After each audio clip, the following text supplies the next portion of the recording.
Yeah. Hey, we here, man. Hey, it feels so good to be back, man. I promise, man. Hey, listen, man, we just gonna talk a little bit about the show, man. First off, before we start, man, hey, shout out to everybody that make us stream. Shout out to everybody that's been rocking with us. Shout out to everybody that gave us a door, opened the path, and all of that. From everybody who got the top podcasts like Joe Rogan to everybody who has been instrumental to help us and be partners with the show. Hey, it's Tiger Talk with Shak. You already know what it is, man. Just to let you know where we at.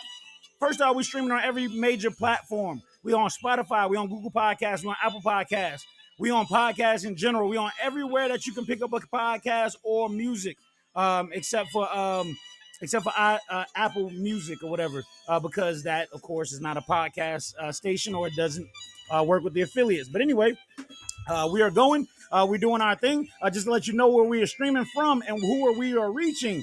First off, we are reaching plenty of people in the United States. 96% of our audience come from the United States, and then the rest comes from Ireland, UK. We've made it to Czech Republic, Canada, Australia, Netherlands, Norway, France, Costa Rica, South Africa, Senegal, Japan, Turkey, India, Cameroon, and Mexico. That's where we are. Our major streams are coming from Spotify, but we get plenty of streams from the web.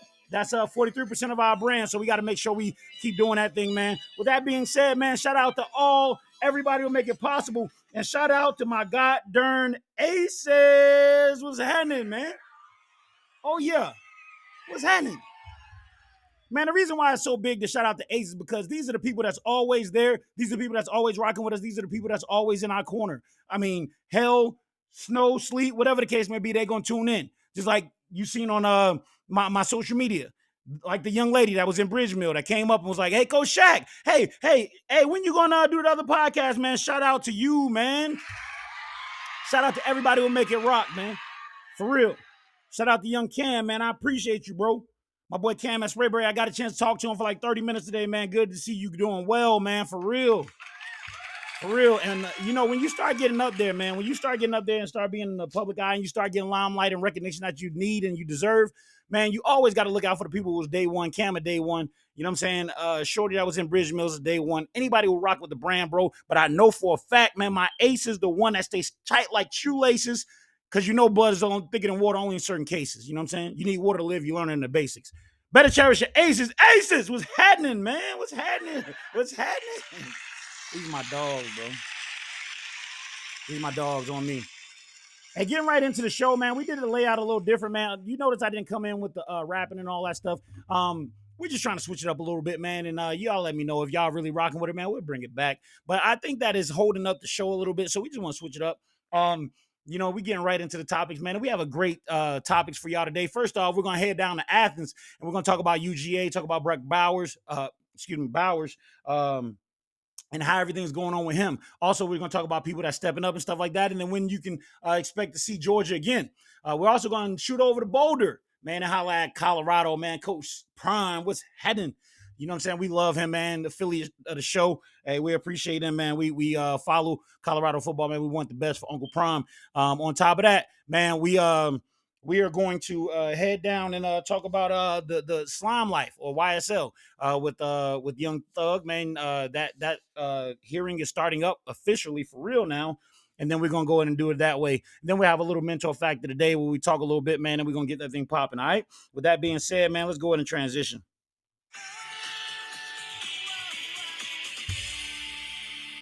Georgia football down in Athens, man. Listen, if you don't know who UGA is, the national champs, if you don't know who UGA is, D-Line University, if you don't know who UGA is, Defense University, if you don't know who Georgia is, man, running back university. These are things you say because they specialize in these things. And matter of fact, they are the team that's giving Mr. Kirby Smart a handful. So we love Georgia, man.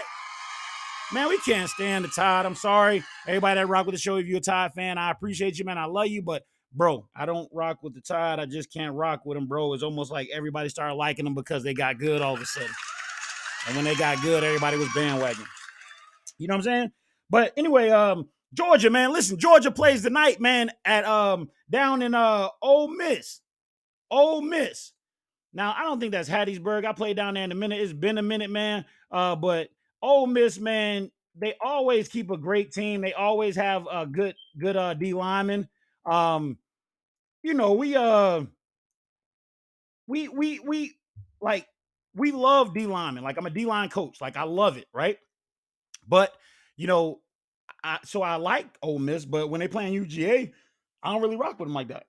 But anyway, they have a great campus. Their campus holds about 16-1. Guys to girl, I mean girls to guys. Why would I like that other one? But it's a lot going on down in Ole Miss, man. I played there several times. I actually played against Eli Manning. Shout out to Eli Manning. Shout out to me. Eli Manning, I wasn't really cool with Eli, to be honest. Like, we were not cool, bro. Like, Eli was arrogant, bro. He was. He was really an arrogant football player. But guess what? We're not out there to be friends anyway. So shout out to Eli, man. I don't trip off that. You know what I'm saying? But I did have the ability to put him down twice. I did have the ability to sack him twice. I got the picture on my wall right over there. But I dropped 2 picks. So we had this thing called sting and stab. Stab was when all the D line dropped and all the backers blitzed. Sting is when the inside, the D tackles blitzed. And then stout was when the D ends blitzed. So I almost picked him on a stout with the D line dropping and the outside linebackers blitzing. And I almost picked him on the stab, where all of the linebackers are blitzing and then the D line are dropping. So anyway, that's a long time ago news. That's me reliving my college career at University of Memphis. You see it right there. That's the actual jersey the boy got down in. But but we're gonna go back and we're gonna talk about Ole Miss, man, and what they doing and what they're not doing and stuff like that. But they're ranked number 10. And they have a really good defense, and their offense is not too bad either. They pretty much get most of their recognition and their power from their D line, which they've done in the past. I mean, they've put all type of people in the NFL, man, and they've been doing that for years, all the way back when I played ball. But you know, it's going to be tough, man. This game is really going to be tough. Georgia's going to have to figure it out. We're going to give you the predictions and everything in a second. I just don't want to rush it. But you know, so on ESPN, right? ESPN, they tell everything. First off, they're second in the SEC West. All right. Georgia's first in the SEC period. Ole Miss is 8-1.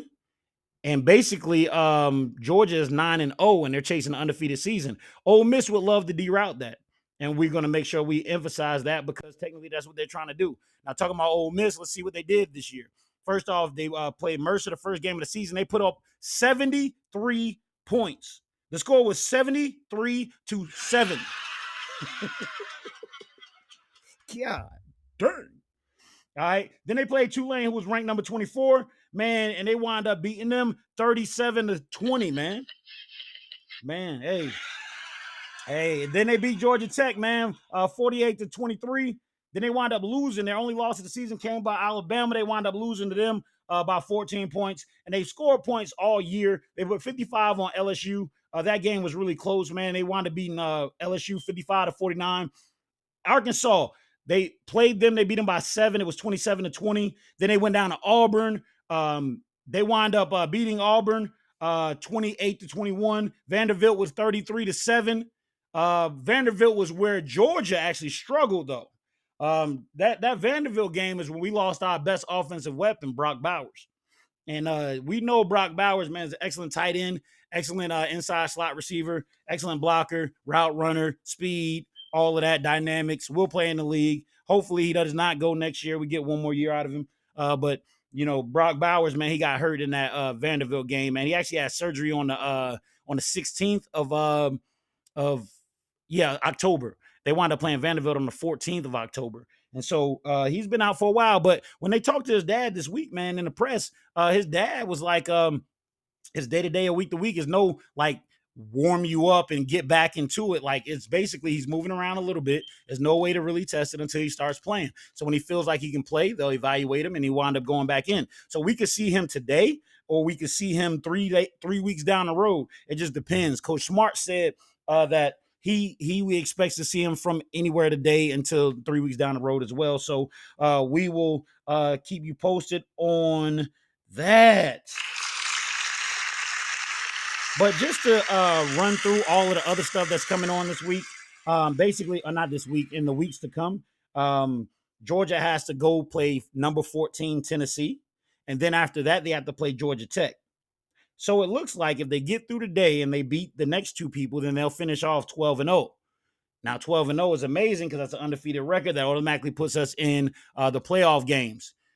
Win the playoff game, you're in the championship. So it looks like Georgia's going to repeat and do what they've been doing, you know what I mean, and consistently keep building the team. And I appreciate that. Now, who's been holding it down since Brock Bowers been out? I think that's a fair question to ask, right? So, first off, Georgia's run game is not where it needs to be. And the problem is Carson Beck, the quarterback. Now, let me explain. Let me explain. So, like, you're going to do a lot of whining and backtracking, huh? Hey, so look, check this out. So, Carson Beck, he's such a great quarterback, man. He's doing an amazing job, man. But they're passing the ball way more than they're running the ball. Actually, DeJuan Edwards, that's the one I was going to say has been holding it down for us since Brock has been out. He has 633 rushing yards on the season, but they only have 3 games left. So even if he puts up 100 every game, which is 300, he still finished the season with 933. And 933 is not a 1,000-yard season. It is close, but it's not the same. So him averaging 5.7 yards a carry would put him as one of the top 10 running backs in the nation. So why we don't give him the ball? Man, I don't know. Like, what?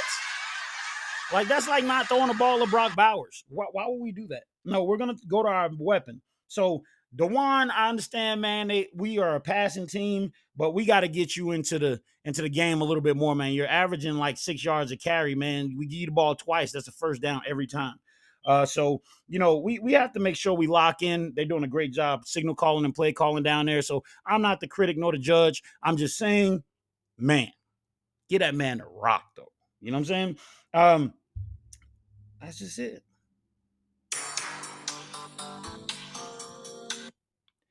Colorado out in Boulder was happening. Coach Prime, man, Uncle Deion, bro. That's all I can say, man. Uncle Deion. That's my dude, bro. Hey, look, Prime has been active on this show, man, for a while. If you don't know, this is our 88th episode. Since we started maybe around 30-something or whatever, 20-something, we've been talking about Coach Prime ever since he was back in Jackson. We love them. We love the boys, man. We salute the family. We're glad Deion Jr. is getting his stuff off with these commercials and all of this stuff. Buffalo Wild Wings. Man, we love these dudes out here. But take nothing away from that. Let's talk about what's going on in Colorado. First off, they dropped several games. They started out, I want to say like 2 or 3-0. Can't remember. It's been a while. But they wind up beating TCU on national TV. Shador winds up throwing out 500 yards. It's amazing. He set all type of records, all that. The nation is totally locked in on Colorado, and we start our gambit now. And so they're going through every game. We're rolling. We're seeing what's happening, right? And so basically what happens? All right, well, let's just talk about it.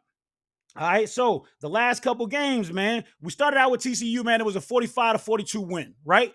Then they wound up going down to Nebraska, right? And so that game was 36-14, 2-0. Then they go to Colorado State, 3-0, 43-35. Then they run into a buzzsaw and get hammered by Oregon 42-6. I was at Twin Peaks. Me and my girl saw it.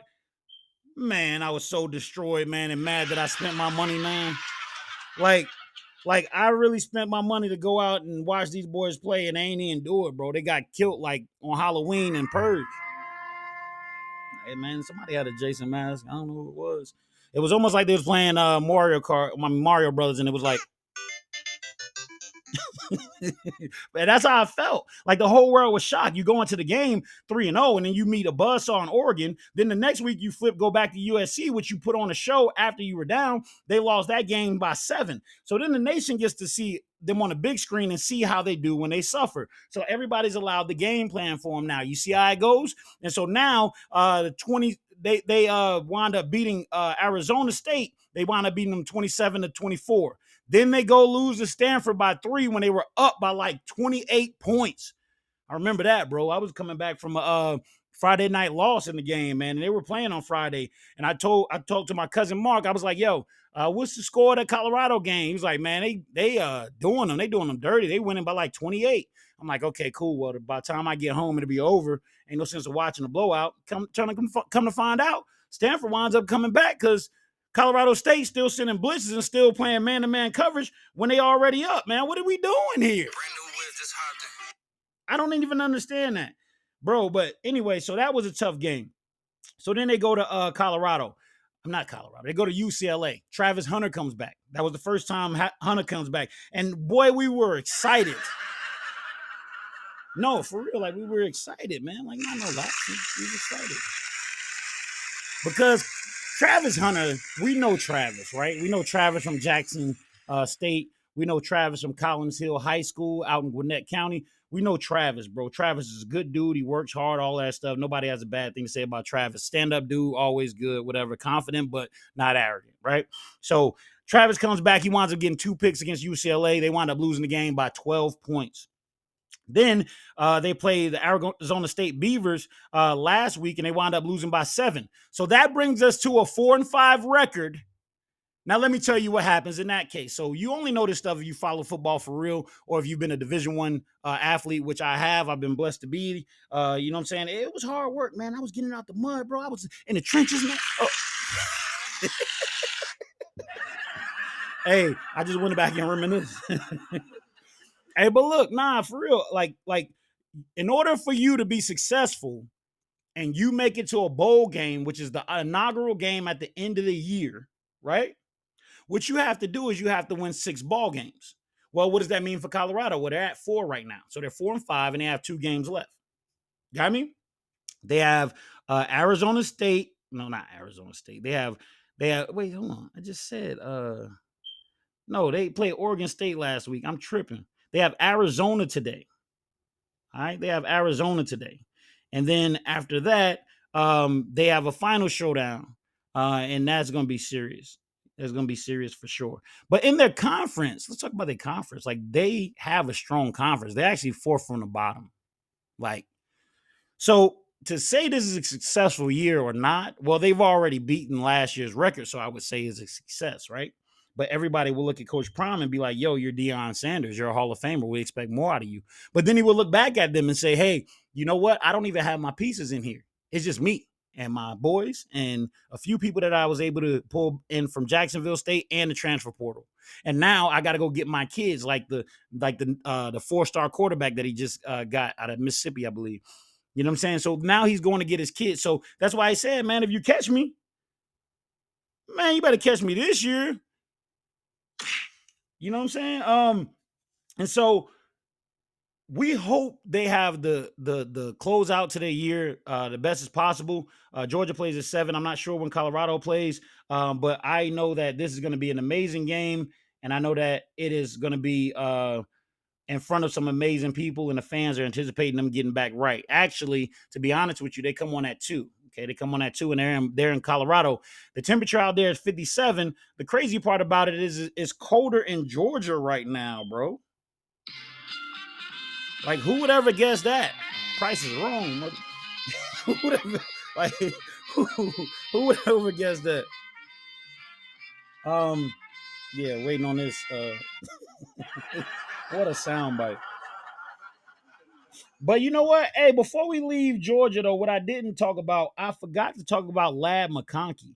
Now, there's a couple people that's been putting in work, but Dominique Lovett and Marcus Ramsey, Jake Sant, they're doing good, man. But Lad, Ladd McConkey, man, I believe that's Phil McConkey's son, who was amazing for the Giants back in the day. But, so anyway, so I know that Georgia is going to put up some numbers because since Brock Bowers left, Ladd was going crazy. So we expect Ladd to go crazy today. When Georgia goes against Ole Miss, man, there's going to be something to see. Now, let's talk about offensive production since Bowers been out. I know I transitioned back to them and I was talking about Colorado. I get it. I messed up. I'm sorry. But they wound up scoring 43 against Florida. They wound up scoring 30 against Missouri. And I expect them really to put up maybe about 28 points against Ole Miss. Now, I know that's far-fetched, and I mean, not far-fetched. I know that's hard to believe, but I believe we'll put up 28 against them, even though they have a good defense. Even though, Alabama only put 24 on them, I believe we'll put 28, and I believe we'll go ahead and do our thing, man. So we'll see a lot, man, about, point differentials, and we'll judge ourselves versus Bama, whatever the case may be, whatever. I don't know. I'm just trying to get out of here with a win, right? Because last week we wound up getting off the hook down in Florida, in the game in Florida. A lot of people said it was a trap game. I knew they would win by 21. I was right. I told everybody in the office they'll win by 21, and I was right. So I shout out for me being right. You know what I'm saying? How many people could say they right, bro? I was right, man. You know what I'm saying? Like, come on, bro. I was right. So we have to keep it in perspective, man. Right and wrong is serious, bro. And I'm right all the man. Stop playing. Slime Life, YSL, Young Thug, Slime Life, Shawty. Hey, man, the doggone court case is finally about to start, man. And we're excited about that because this man has been sitting inside a jail cell with no bail, just sitting there until this stuff gets rolling. Now, imagine if this man winds up being found innocent. Does he get any of his money? Does he get any of his time? Does he get to do a wrongful death, imprisonment? Does he get to do anything like that? Because they took like a year and some change out of this man's life. He could be making money. And how much money? Well, he's worth $8 million. I'll say it again. He's worth $8 million. Now, people say, well, how much does a football star make anyway? Or football star, I was talking football. How much does a rap star make anyway? Well, I'm glad you asked that. Because Jay-Z, the largest producing, largest selling, largest major influential, the one that actually is credited with defining and finding a lot of people's career. He started a clothing brand named Rockefeller that was actually tremendous for a long time. And then he wound up birthing a lot of careers, man. He wound up doing Rock Nation and a Dynasty and all that stuff. But anyway, Jay-Z is worth a lot of money, and so is Young Thug. Now, the problem is how much money is Young Thug worth now because he's been able to come out with a rap album so he can pay some of the fees that, the lawyer fees. But at the same time, he has 3 different lawyers, so that's going to get kind of costly. So he's going to spend a lot of money fighting this trial. And so we wish him the best. The trial starts on the 27th. And the crazy part is the judge said that they could actually use the doggone lyrics that he wrote in his song against him inside the case. That's what I'm saying. Like, how do you say that you can use his freedom of speech rights to go against him? You remember that whenever you create something, you're an artist. It doesn't matter if you're creating something. You have the freedom of speech. You have the freedom to talk. So talking is not a problem, but conspiring is different.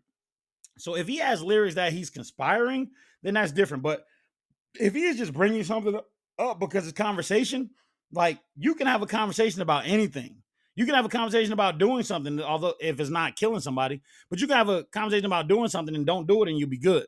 But the thing is that when you use somebody's rap lyrics as them being expressive, as them being an artist or entertainer, it's almost like you're going into their creative ability because that person is not even able to give you their clear perspective on what they thought or what their rationale said or their intentions or what they would want to do at some point. I'll give you a perfect case scenario. If I say, hey, man, I feel like robbing Young Thug. Well, that's just what I'm saying. That's just how I feel. I didn't say I was going to rob him. If I said, yo, I'm going to run up on Young Thug and clap the blicky, like, did I do it?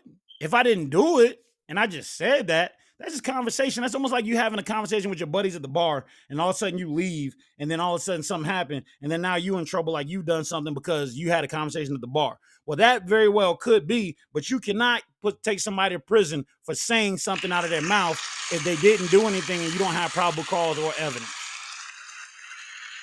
You know?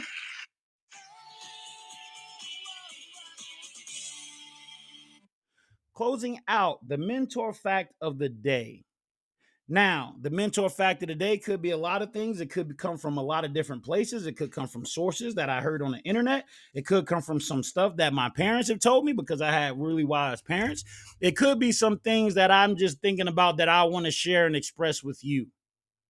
So, the mentor fact of the day is this: keep going. Keep going. I remember when we started this show, and I remember I was in between jobs and I needed something that I needed to do, something that I wanted to be ambitious about, something that I wanted to inspire to grow or whatever, do something with my time. So anyway, so I developed a podcast.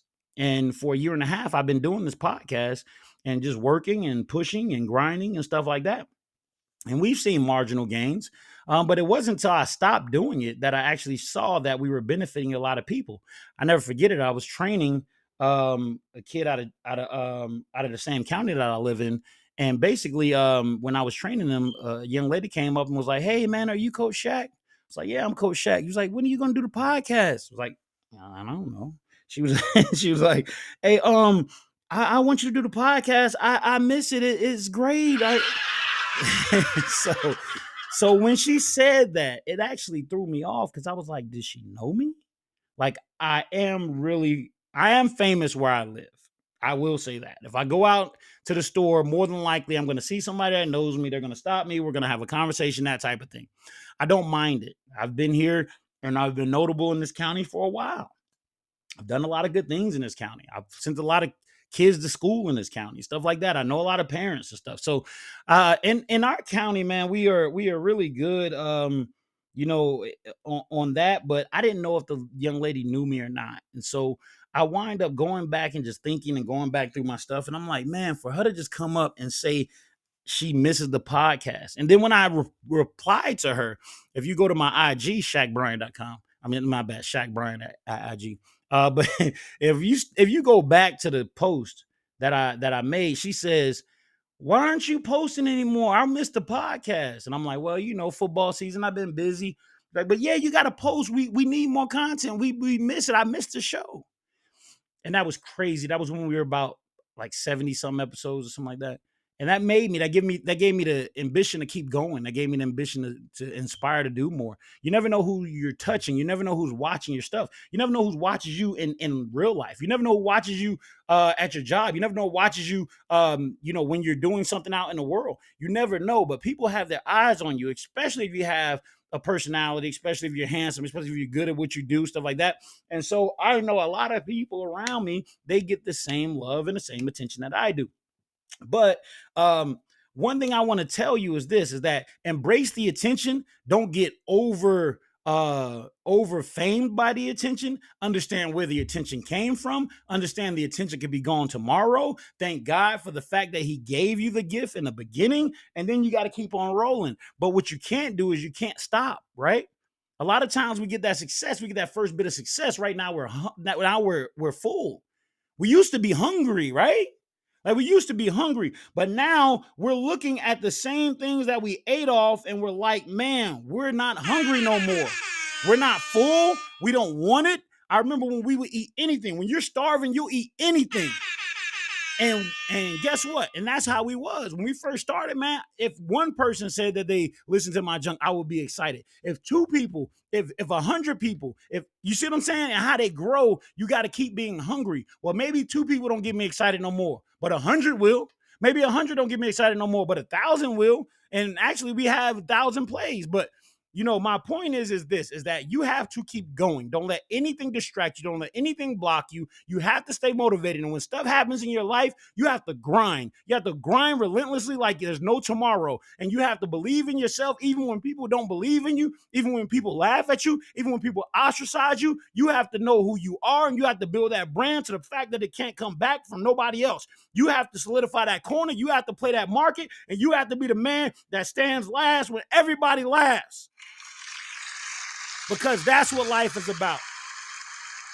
And that's what you got to do. Keep going, because somebody knows you. Somebody knows you're great. Hey, blood is thicker than water. Only certain cases you need water to live. You learning the basics. Better cherish your aces. And my aces, they stay strapped like shoelaces. We appreciate y'all tuning in, man. Come back and check us out. Man, everybody who watched to the end, who listened to the end, bro, you are the dogs, man. You're the crew. I love y'all. Shout out. Saturday. Hey.